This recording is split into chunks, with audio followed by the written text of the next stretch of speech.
Hi friends, welcome to Gadgets Tamil. இன்னைக்கு நம்ம Gadgets தமிழ்ல Jio Air Fiber 60 days free trial பற்றி தான் நம்ம ஃபுல் டீட்டெயில்ஸ் பார்க்க போகிறோம். இப்போ நான் ஜியோ ஃபைபர் என்னைக்கு புக் பண்ணேன், எனக்கு எப்போ இன்ஸ்டால் பண்ணாங்க, அதுக்கப்புறம் ஜியோ ஃபைபர் எப்படி இருக்குது அப்படின்றத ஃபுல் டீட்டெயில்ஸ் பண்ண போகிறோம்.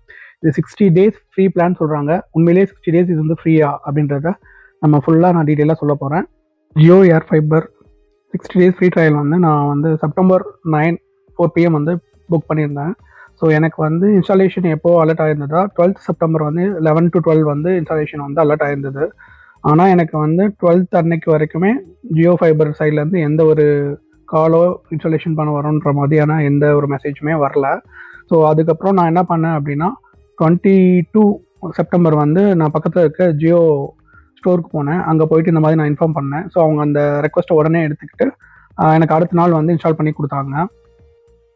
ஸோ நீங்கள் இந்த ட்ரையல் வெர்ஷன் நீங்கள் இன்ஸ்டால் பண்ணி பார்க்கணுன்னு நினச்சிங்க அப்படின்னா நீங்கள் ஆப்பில் புக் பண்ணுறதை விட பக்கத்தில் இருக்க ஜியோ ஸ்டோருக்கு போய் சொன்னீங்கன்னா உங்களுக்கு இமீடியட்டாக பண்ணி கொடுப்பாங்க.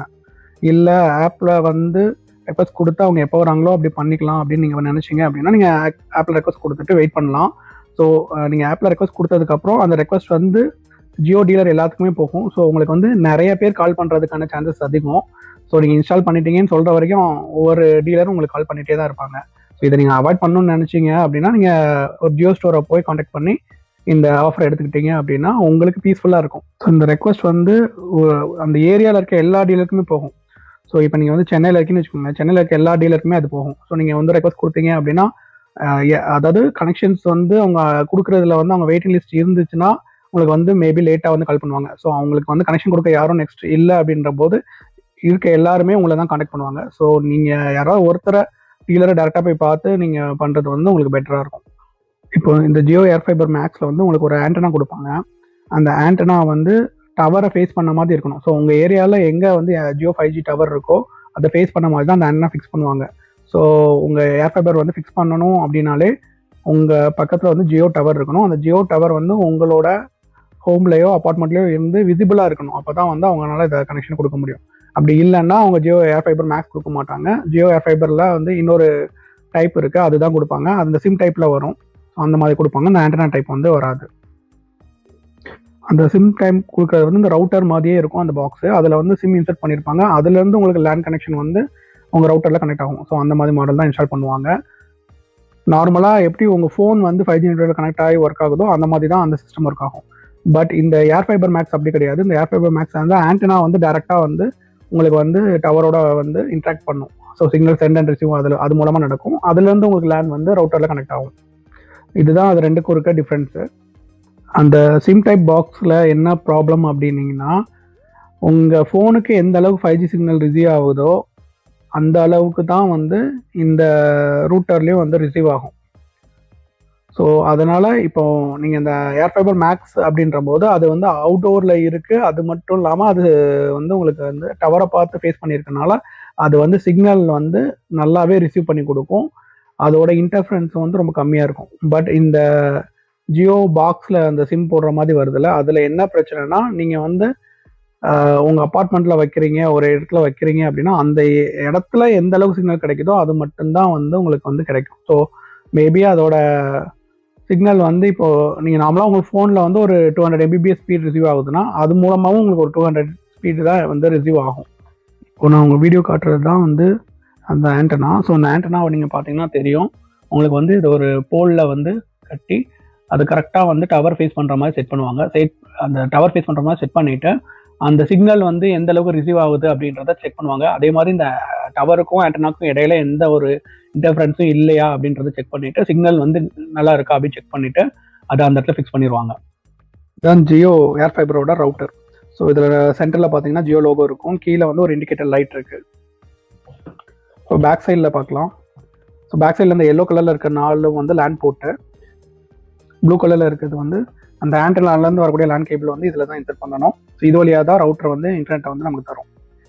ஸோ கனெக்ஷன் செட்டப்ஸ் எல்லாம் முடிஞ்சதுக்கப்புறம் நீங்கள் ஜியோ ரவுட்டரை ஆன் பண்ணீங்க அப்படின்னா இந்த லைட்டில் ரெட் கலர் இண்டிகேட்டர் எரியும். அது பிளிங்காக எரியும். ஸோ இது என்ன பண்ணுது அப்படின்னா கம்யூனிகேட் பண்ணுது, இன்டர்நெட்டோட கனெக்ட் பண்ண போதுன்னு அர்த்தம்.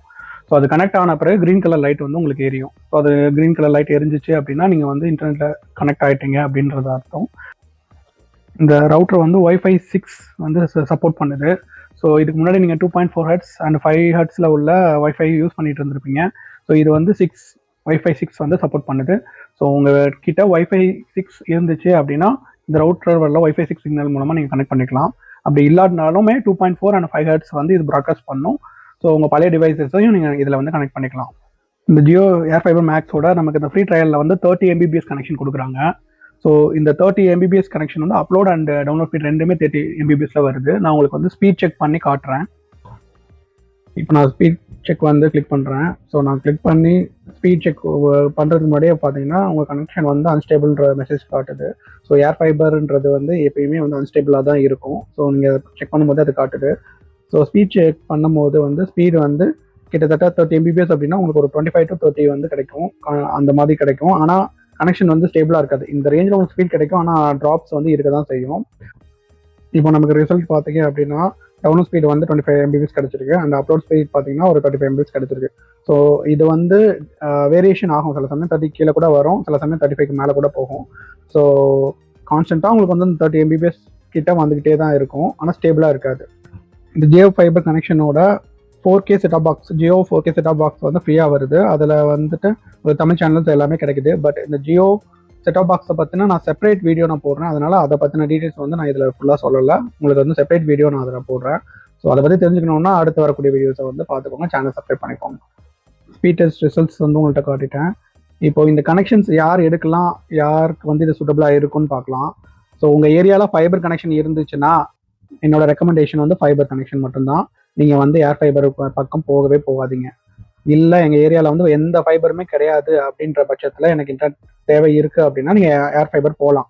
உங்களுக்கு வந்து வீடியோ ஸ்ட்ரீமிங் இந்த மாதிரி விஷயத்தில் வந்து பேக்கெட் ட்ராப்ஸ் வந்து இருக்காது, டேட்டா லாஸஸ் வந்து அந்தளவுக்கு இருக்காது. கான்ஸ்டண்ட்டாக வந்து உங்களுக்கு கிடைக்கிற மாதிரி இருக்கும். ஓகே, ஏன்னா அது டவுன்லோட் ஆகி தான் உங்களுக்கு ஸ்ட்ரீம் ஆகும். ஸோ அதனால் உங்களுக்கு வந்து நல்லாவே இருக்கும்.